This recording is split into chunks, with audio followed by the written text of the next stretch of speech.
નમસ્કાર, નિર્માણ ન્યૂઝની વિશેષ રજૂઆત ઝીરોઅવર કાર્યક્રમ સાથે હું છું યજ્ઞ ત્રિવેદી. દર્શક મિત્રો, ઝીરોઅવર કાર્યક્રમમાં ચર્ચા કરવા જઈ રહ્યા છે કે એક બાજુ ફરી એકવાર મંદીના ભણકારા અત્યારે સંભળાઈ રહ્યા છે. આ મંદી ગુજરાત નહીં, ભારત નહીં, પરંતુ આ વૈશ્વિક સ્તરની મંદીના ભણકારા અનુભવાઈ રહ્યા છે. આપ જોતા જશો કે શેર બજાર એક બાદ એક ડાઉન જોવા મળી રહ્યું છે. એશિયન માર્કેટમાં સિચ્યુએશન આ જ પ્રકારની જોવા મળી રહી છે.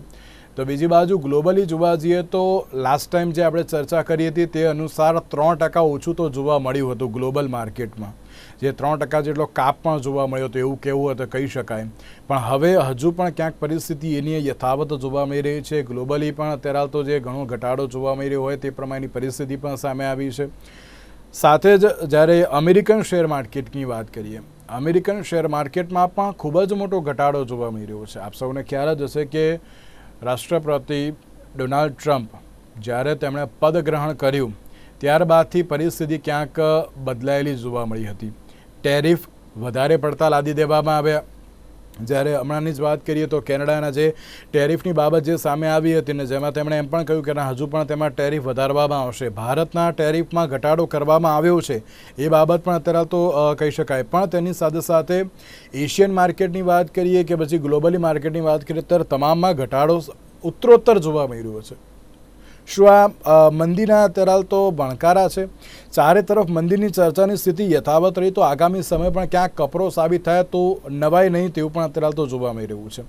તમામ મુદ્દાઓ પર ચર્ચા વિચારણા કરીશું. ચર્ચા વિચારણા કરવા માટે અમારી સાથે જોડાઈ ગયા છે મહેન્દ્રભાઈ ત્રિવેદી કે જેઓ અર્થશાસ્ત્રી છે અને માનસભાઈ રાવલ કે જેઓ માર્કેટ એક્સપર્ટ છે. જે આ બંનેનું સૌથી પહેલાં તો સ્વાગત છે. સર નમસ્કાર. મહેન્દ્રભાઈ, શરૂઆત મારે આપનાથી કરવી છે.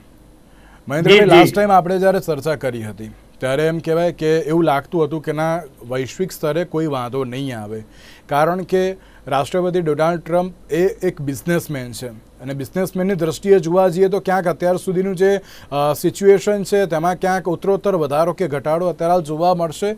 ઇકોનોમીને સ્ટેબલ કરવા તરફ તો આગળ વધશે તેવી પણ ક્યાંક આપણે ચર્ચા જોવા મળી હતી. પણ મહેન્દ્રભાઈ, અત્યારે પરિસ્થિતિ કંઈક અલગ જ જોવા મળી રહી છે. અત્યારના સમયની વાત કરીએ તો અમેરિકન શેર માર્કેટમાં જે પ્રમાણે ઘટાડો જોવા મળ્યો, ગ્લોબલી જોવા જઈએ તો ડિમાન્ડ અને સપ્લાયમાં પણ અત્યારે તો જેમ કહેવાય ને કે ના અત્યારે વધારો ઘટાડો જે સતત જોવા મળી રહ્યો છે. ક્યાંક એમ કહેવાય કે ડિમાન્ડ અમુક સ્તર ઉપર સ્ટોપ થઈ ગઈ છે, એ આગળ વધતી જ નથી. અને અમુક બાબતોની એટલી બધી ડિમાન્ડ વધી ગઈ છે કે જ્યાં એને રોકવી અત્યારે અશક્ય બની ગઈ છે. તો આ ડિમાન્ડ એન્ડ સપ્લાયમાં ક્યાંક ઘટાડો જોવા મળતો હોય છે. ફુગાવાનો દર પણ અત્યારે તો ક્યાંક વધેલો ઘટેલો જોવા મળી રહ્યો છે. અને આ તમામ પરિસ્થિતિમાં જ્યારે આપણે ભારતની વાત કરીએ તો ભારતની જે ઇકોનોમી એટલે કે જે જીડીપીનો દર ત્રીજા ક્વાર્ટરની વાત કરીએ તો તેમાં ક્યાંક 6% આસપાસ રહેવાની જે આશંકાઓ વ્યક્ત કરવામાં આવી હતી. પરંતુ આ તમામની વચ્ચે ફરી એકવાર ઘટાડાની બાબત સામે આવી છે. ફરી એકવાર ક્યાંક એ જ પરિસ્થિતિ સામે આવી છે કે જેમાં અત્યારે હાલ પણ એમ કહેવાય કે ના ચર્ચા તો અત્યારે હાલ છે મંદીની, પણ આગામી સમયમાં હજુ પણ કપરો સમય આવી શકે તેવી પણ શક્યતાઓ છે. આપ કઈ રીતે જોઈ રહ્યા છો આ પરિસ્થિતિને? સર, તમારા પ્રશ્નો તો એક સાથે ઘણા બધા છે. અમેરિકાના શેર માર્કેટમાં એક દિવસની અંદર જે કડાકો બોલ્યો ને એને કારણે એ લોકોને ઝર્ક લાગ્યો. હવે એને ખ્યાલ આવે છે. ટ્રમ્પ સાહેબ પોતે નિવેદન આપવામાંથી દૂર રહે છે કે ભાઈ મંદી આવશે કે કેમ એવા પ્રશ્નોને એને જવાબ આપ્યો નથી. પણ યાદ રાખો કે એણે સત્તા સંભાળ્યા પછી જે રીતે ટેરિફ, રેસિપ્રોકલ ટેરિફ અને એમ લાગે છે કે અમેરિકા ફર્સ્ટ હોય તો ભલે હોય, વિશ્વને કોઈ વાંધો નથી, કોઈ દેશને વાંધો નથી. પણ તમે જ્યારે ટેરિફ નાખવામાં, ટેક્સની અંદર વસૂલાતમાં કે બીજી રીતે તમે જ્યારે કોઈ દેશ ઉપર ભારણ નાખો છો, એને ઇન્ક્રીઝ કરો છો, ત્યારે તમારે હંમેશા એ માની લેવું જોઈએ કે ઇકોનોમી દરેક દેશના એકબીજા સાથે ઇમ્પોર્ટ એક્સપોર્ટના નાતે પણ જોડાયેલા હોય જ. એટલે કોઈ દેશને વધારે બરબાદ થઈ જશે ને અમને આવક મળી જશે ને અમે જ વધારે કમાઈ લઈશું ઇકોનોમિક્સના નિયમ પ્રમાણે, એવું હોતું નથી. ટ્રમ્પ સાહેબની એ રીતની એટીટ્યુડ છે, એનો એક અભિગમ એવો છે કે એ જક્કી માણસ છે. એનું વલણ એવું છે કે મારે હું જે ધારું એ થવું જોઈએ. પણ શેર માર્કેટ અને ઇકોનોમીની જે ગતિવિધિ છે, જે બેલેન્સિંગ છે અને ચેક એન્ડ બેલેન્સની જે કન્ડિશન છે એની અંદર મનમાની ન ચાલી શકે. એને મનમાની કરીને કેનેડા, મેક્સિકો, ચીન, ભારત બધાને જે ટેરિફ અને રેસિપ્રોકલ ટેરિફ એમાં જે આવરી લેવા માટેની જે એની મૂવમેન્ટ છે એ ખરેખર અત્યારના માર્કેટને સૌથી વધારે મારી દ્રષ્ટિએ સેન્સિટિવ ઘટના છે. કારણ એ છે કે બધું સ્ટેબલ હતું, બધા કમાતા હતા, બધા સેગમેન્ટમાં, બધા સ્ટોક માર્કેટમાં પણ કમાણી હતી. આવું બનવા પાછળ એક જ વસ્તુ છે કે કોઈ વસ્તુ જ્યારે નક્કી ના હોય, ખાસ કરીને તમે કોઈ પણ દેશની ઇકોનોમીનો જીડીપી તમે નક્કી કરો, અમેરિકા હોય, કેનેડા હોય, ભારત હોય કે બ્રિટન હોય, તમે યાદ રાખો કે તમારા જે ટ્રેડની ડેફિસિટ છે અથવા તમારી પાસે એક્સપોર્ટ ઇમ્પોર્ટનું જે વોલ્યુમ છે એની અંદર જ્યારે મોટા પાયે કોઈ વસ્તુ અસર કરે છે ત્યારે તમારા ઇકોનોમીને ચોક્કસ અસર કરે, એ ભારત હોય કે અમેરિકા હોય. હવે આ શેર બજારમાં યુએસમાં એક જ દિવસમાં 4 લાખ કરોડનું ધોવાણ થઈ ગયું ત્યારે એ લોકોને થોડીક અસર થઈ, એને સમજાણું, એને એવું લાગે છે, રિયલાઇઝ થાય છે ધીમે ધીમે કે હું જે કરું છું એ કંઈક વધારે છે. આવું મારી દ્રષ્ટિએ મને એવું લાગે છે કે ટ્રમ્પ સાહેબને એવું લાગે છે કે હું જે કંઈક કરી રહ્યો છું ને ટેરિફ નાખું છું એ આવું કરવા કરતાં કંઈક ઓન મેરિટ જવું જોઈએ, અને એટલા માટે એ ધીમે ધીમે આગળ વધે છે. પણ મારી દ્રષ્ટિએ તમે જુઓ ને તો યુએસના બજારમાં એક દિવસમાં એમ કેપમાં 4 લાખ કરોડનું ધોવાણ થઈ ગયું. આપણે ત્યાં ઇન્ડુસ ઇન્ડ બેંક 27% કડાકો બોલ્યો. હવે ભારતીય બેંકો માટે પણ આ રીતે ડિપોઝિટ કલેક્ટ કરવાનું પણ આગળ જતા મુશ્કેલ બનવાનું છે. ઇકોનોમીના બીજા સેગમેન્ટ જોઈએ, બધા જ દેશોમાં તમે જુઓ તો અત્યારે નાના મોટા કોઈને કોઈ કક્ષાએ યુદ્ધો ચાલે છે. અમેરિકાની નીતિ તમે જોઈ, બધા લોકોએ જોયું કે ઝેલેન્સ્કી સાથે જે એની મુલાકાત થઈ એ પછીથી એની કન્ડિશન કેવી થઈ ગઈ કે એને સપોર્ટ બંધ. પુટિનની સાથે એને હાથ મિલાવ્યા. આગળ જતા વાત કરીએ તો મસ્ક એવી ધમકી આપે છે કે હું મારું જે નેટવર્ક છે એનો સપોર્ટ નહીં આપું, જેથી ડિફેન્સના હથિયાર તમારા નકામા થઈ જશે. તો એનો મતલબ એ છે કે યુએસએની ટ્રમ્પ સાહેબની નીતિ એવી છે કે એને અગાઉ જે કાંઈ મદદ કરી, હેલ્પ કરી, હથિયારો આપ્યા, એના બદલામાં એને જોઈએ છીએ યુક્રેનનું હાર્ટ, યુક્રેનનું હૃદય જોઈએ છે. એની માલિકી ધીમે ધીમે એને એના સ્વપ્નમાં આવે છે. ગાઝા પટ્ટીની અંદર એને રેસિડન્સ એરિયા બનાવી વિકસાવવાની વાત છે. એટલે આ શેખ ચલ્લીના સ્વપ્ના એ જોઈ રહ્યા છે, પણ એને ખબર નથી કે આર્થિક મોરચે હંમેશા એકબીજા દેશ જોડે સંકલન કરીને બેરેબલ અને વાયેબલ ટેક્સની જે વ્યૂહરચના હોય એને અમલમાં મૂકવી જોઈએ. એવું એ કરી રહ્યા નથી. અને આગળ જતા તમે વાત કરી એ પ્રમાણે જો આપણા દેશની વાત કરીએ તો હજી પણ કોઈ વસ્તુ ફાઇનલ મોડમાં તો છે જ નહીં. દેશની હું વાત કરું, હું સેકન્ડ રાઉન્ડમાં હું અત્યારે આપણા દેશની વાત કરું, પણ તેની પહેલાં મારે માનસભાઈને 2 સવાલ પૂછવા છે. માનસભાઈ, સૌથી પહેલો સવાલ એ કે આપણે ગઈ વખતે જે એક ચર્ચા કરી હતી, આપને ખ્યાલ હશે, ગ્લોબલ માર્કેટમાં 3% ઘટાડોની આપણે એ વખતે વાત કરી હતી. અત્યારે પણ ક્યાંક સિચ્યુએશન એ પ્રમાણેની જોવા મળી રહી છે, કારણ કે ડોનાલ્ડ ટ્રમ્પે ટેરિફ લગાડી દીધા, ક્યાંક ડિમાન્ડ એન્ડ સપ્લાયમાં પણ જે ઉતાર ચઢાવ જોવા મળ્યો, જેના કારણે ગ્લોબલ માર્કેટની પણ અસર જોવા મળી હતી અને એશિયન માર્કેટની પણ અત્યારે આ જ પ્રકારની પરિસ્થિતિ છે. આપ એ બંને માર્કેટને લઈને શું કહેશો ને પ્લસ કઈ એમ કે ને કે કયા સેક્ટરમાં સૌથી વધારે અસર જોવા મળી રહી છે તેને લઈને પણ આપ શું કહેશો? પ્લસ ભારતની જો વાત કરીએ તો ભારતીય શેર બજારની પણ અત્યારે કેવા પ્રકારની પરિસ્થિતિ છે? જી, આપણે જે ગઈ વખતે ચર્ચા કરી હતી એ વખતે આપણને સેમ ચર્ચા હતી કે ટ્રમ્પ બધા જ કન્ટ્રીમાં ટેરિફ લગાવે છે, અને જેમ સરે વાત કરી કે હરેક કન્ટ્રી કોરિલેટેડ હોય કે ટેરિફ બધા કન્ટ્રીમાં લાગશે તો પછી બધાનું ઇકોનોમિક સ્લોડાઉન થશે. તો સૌથી પહેલા તો આ રિસેશન નથી, આ એક ગ્લોબલ ઇકોનોમિક સ્લોડાઉન છે. અને અત્યારે જ્યારે પણ કોઈ પણ મોટું રિસેશન કે ગ્લોબલ ઇકોનોમિક સ્લોડાઉન આવે ત્યારે બધા કન્ટ્રીના પોતાના સ્ટ્રેટેજિક રિઝર્વ કામ આવે. ભારત પાસે એના રિઝર્વ માટે ગોલ્ડ છે અને યુએસ ડોલર છે, અને આખા વર્લ્ડમાં જે સ્ટ્રેટેજિક રિઝર્વ હોય એ ગોલ્ડ હોય, ડોલર હોય અને ઓઇલ હોય. જેવી રીતે કોરિયા અને દુબઈ પાસે ઓઇલ છે, એનાથી એ વખણાય છે. તો આ બધા એસેટ્સ કન્ટ્રીને કામ આવે. તો આ બધું ટ્રમ્પ એક બહુ જ સ્માર્ટ બિઝનેસમેન છે. એણે પહેલા તો બધા ઉપર ટેરિફ લગાયા અને આખી ગ્લોબલ ઇકોનોમિક સ્લોડાઉન કર્યું. અને હવે બધી ગવર્મેન્ટના ટેસ્ટ થશે કે આપણી ઇન્ડિયન ગવર્મેન્ટ કઈ રીતે આ ઇકોનોમિક સ્લોડાઉનને હેન્ડલ કરે છે, ચાઇના ગવર્મેન્ટ કઈ રીતે કરશે, રશિયન ગવર્મેન્ટ, યુએસ ગવર્મેન્ટે ફર્સ્ટ સ્ટેપ લઈ લીધો છે ઓફિશિયલી 2 દિવસ પહેલા જ યુએસ ગવર્મેન્ટે અનાઉન્સ કર્યું કે અમે gold, oil, China yuan, US dollar અને હવે 5th અમારું રિઝર્વ બિટકોઇન રિઝર્વ અમે અનાઉન્સ કરીએ છીએ ઓફિશિયલી. તો હવેથી બિટકોઇન એટલે કે એનો મતલબ કે અગર 5 કે 10 વર્ષ પછી માનો બધી કન્ટ્રી યુએસ ના અગેન્સ્ટ પણ જતી રહી તો યુએસ ડોલરનો ભાવ ઘટે અને એ વખતે યુએસ ગવર્મેન્ટ એમનો બિટકોઇન સેલ કરીને એમનો યુએસ ડોલર સ્ટેબિલાઇઝ કરી શકે છે.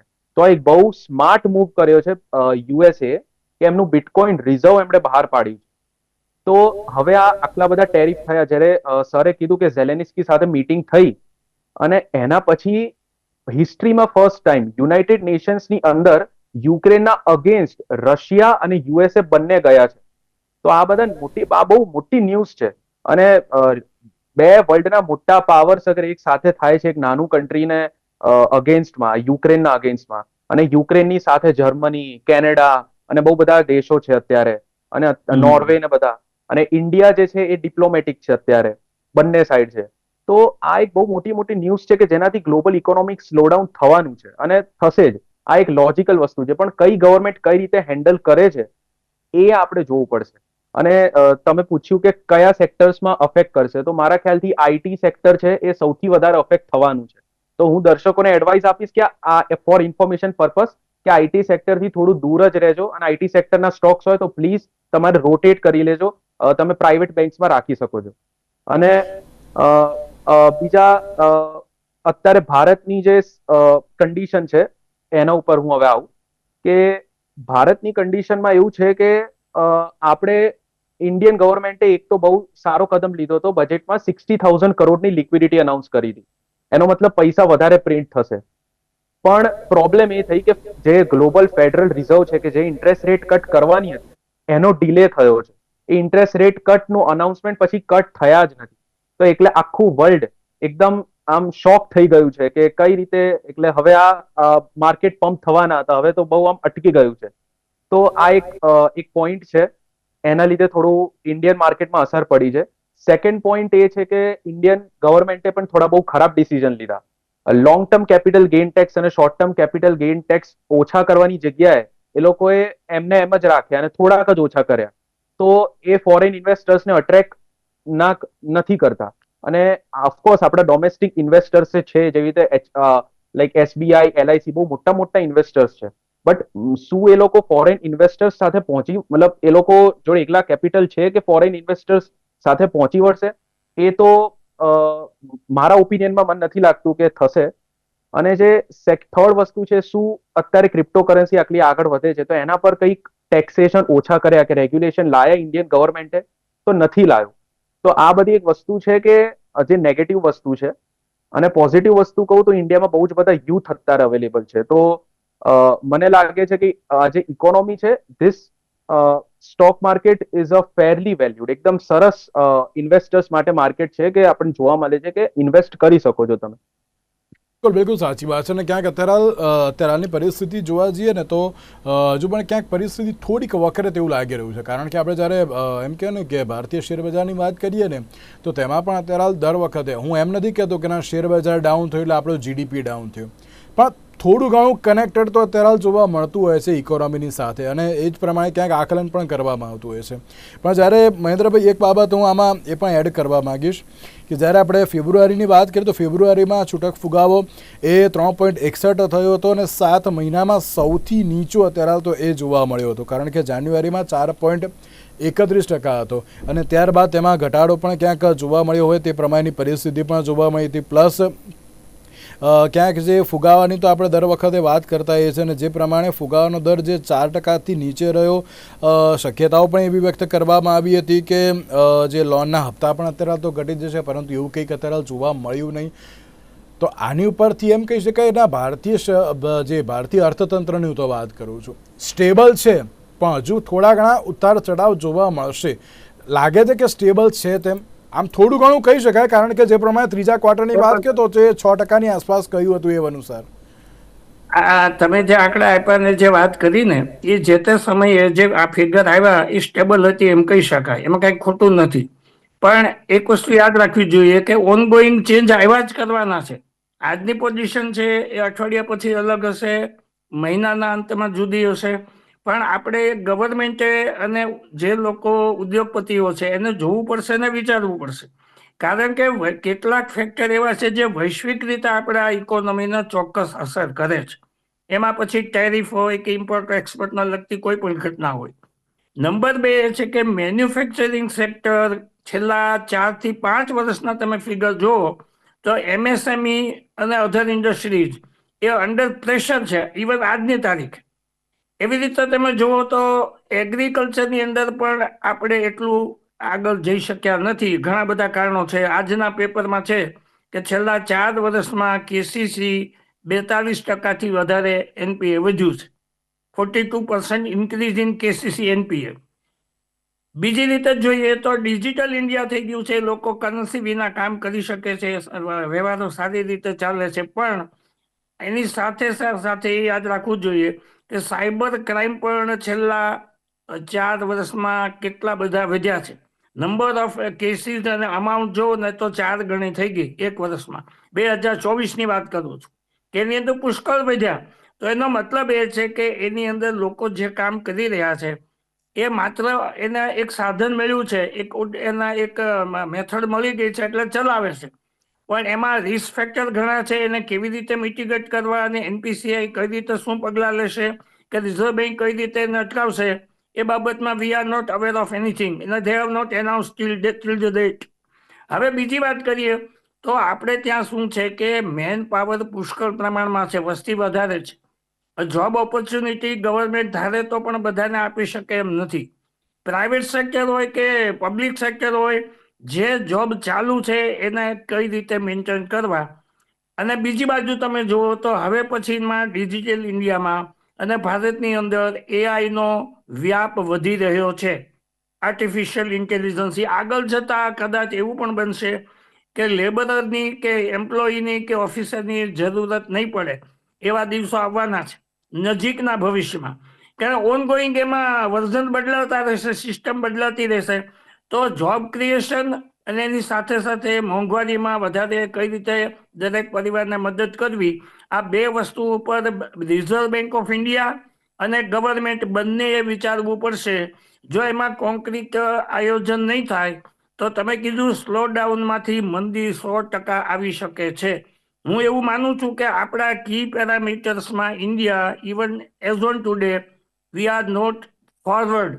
આપણે હજી સ્ટેબલ છીએ, એમાં કંઈ કશું કરી શકતા નથી. ઘણી બધી લિમિટેશન છે, વસ્તી વધારે છે, મોંઘવારી છે. આ બધા કારણો એટલા જ લાગુ પડે છે.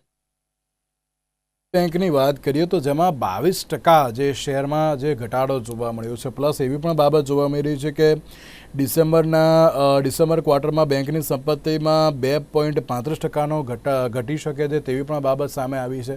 તો આ બેન્કિંગ સેક્ટરમાં આટલી મોટી અત્યારે પરિસ્થિતિ જે સર્જાય છે તેની પાછળનું કોઈ સચોટ કારણ સામે આવ્યું છે ખરી?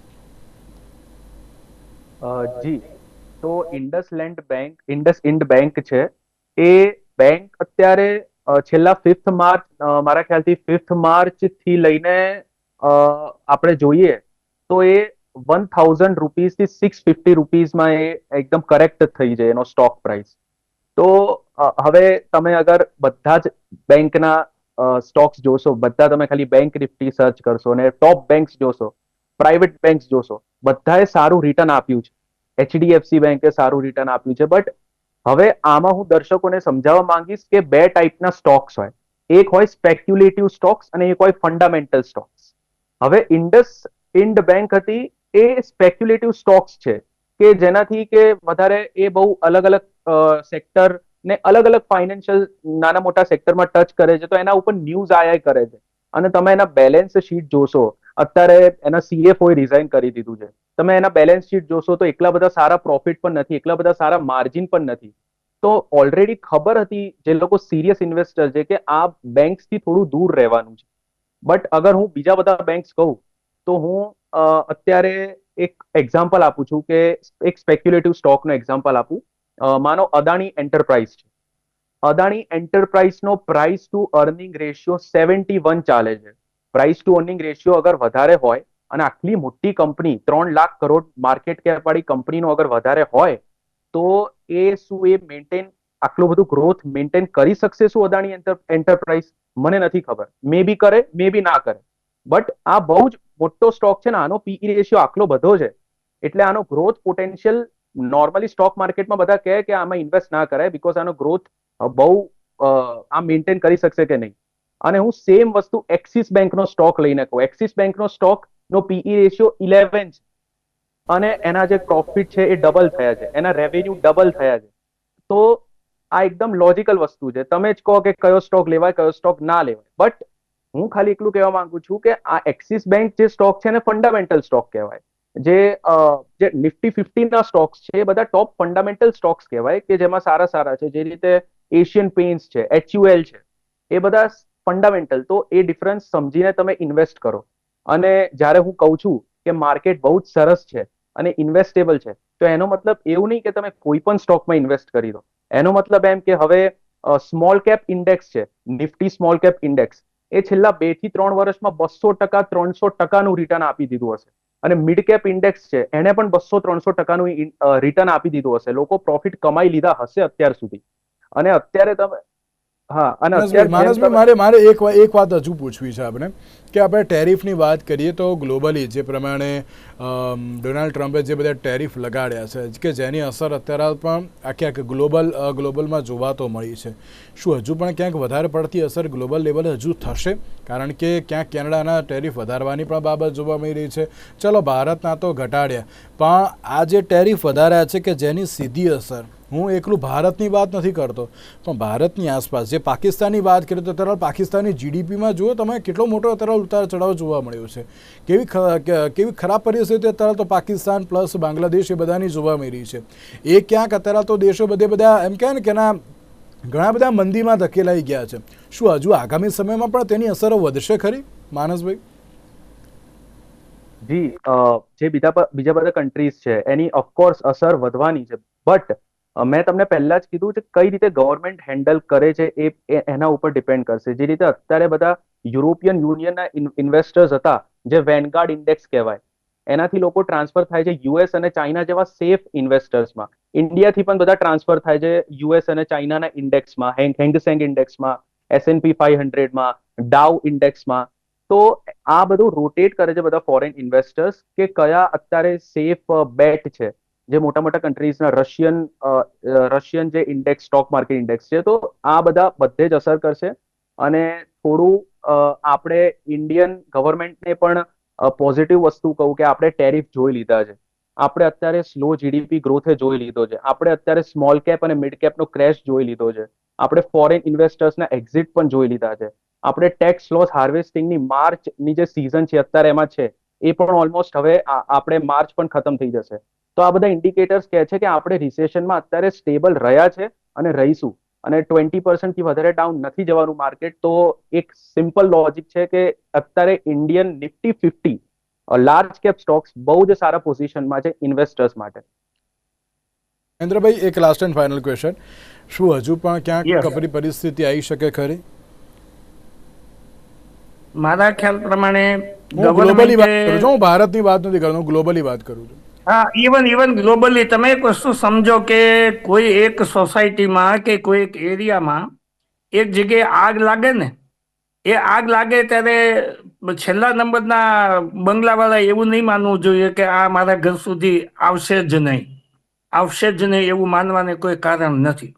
કારણ કે આની ઇફેક્ટ તો દરેક કન્ટ્રીને થતી જ હોય છે. આજે મનનભાઈએ વાત કરી પ્રમાણે સ્ટોક માર્કેટની જે વાત છે એ બિલકુલ મને એક્સેપ્ટેબલ લાગે છે. પણ સમજી લો કે વૈશ્વિક રીતે તમે જુઓ તો ચાઇના છે, એ પણ એની રીતે પોતાની સ્ટ્રેટેજી અત્યારે ગોઠવી રહ્યું છે. યુએસમાં ટ્રમ્પ સાહેબ એની મનમાની કરે છે. તમે વાત કરી તો બાંગ્લાદેશ છે, પાકિસ્તાન છે, શ્રીલંકા છે, એની પરિસ્થિતિ બહુ સારી નથી. ત્યાં ભૂખમરો છે, એની પાસે ભૂખમરો છે. જીડીપીની તો વાત જ જવા દો. ટ્રેનને હાઈજેક કરીને લોકો બીજા દેશની અંદર માગણી કરી રહ્યા હોય, જેની પાસે કોઈ પેટ્રોલ ડીઝલ ફ્રૂટના અને લોટના ભાવ તમે સાંભળો તો એની પાસે ઇકોનોમી બરબાદ થયેલા છે. આજુબાજુના પડોશમાં જુઓ તો બધું બરબાદ જ છે. આજે આપણે ત્યાં પરિસ્થિતિ હજુ પણ કાબુમાં છે. ટેરિફની પરિસ્થિતિથી શરૂ થયેલી આખી બાબતને જો વ્યવસ્થિત રીતે હેન્ડલ કરવામાં આવશે અને નંબર 2 કે ટેકનોલોજીકલ જે કાંઈ ફેરફારો થઈ રહ્યા છે એ વાસ્તવિક ઇકોનોમીને ધ્યાનમાં રાખીને જો ગવર્મેન્ટ અને આરબીઆઈ ભેગા મળીને સંચાલન કરશે તો આપણા દેશને વાંધો નહીં આવે, અન્યથા ભય છે. મહેન્દ્રભાઈ, માનસભાઈ, આ બંનેનો આભાર અમારી સાથે ચર્ચા વિચારણામાં જોડાવા માટે. તો દર્શક મિત્રો, એક બાજુ જે રીતે ક્યાંક વૈશ્વિક સ્તરે અત્યારે મંદીના એંધાણ તો વર્તાઈ રહ્યા છે, પરંતુ તેની સાથે આગામી સમયમાં કેવા પ્રકારની પરિસ્થિતિ સર્જાશે, કારણ કે ટેરિફ તો ક્યાંક વધી રહ્યા છે, પણ આ ટેરિફના કારણે વૈશ્વિક સ્તરે કેવા પ્રકારની હજુ પણ પરિસ્થિતિ, આ તો ભારતની આપણે વાત કરીએ છીએ, પરંતુ અન્ય બાબતોમાં પણ અત્યારે કેવા પ્રકારની પરિસ્થિતિ જોવા મળશે, અન્ય દેશોમાં પણ કેવી અસર થશે તે તો આવનારો સમય જ બતાવશે. આજના વિશેષ કાર્યક્રમમાં આપશો રજા. નમસ્કાર.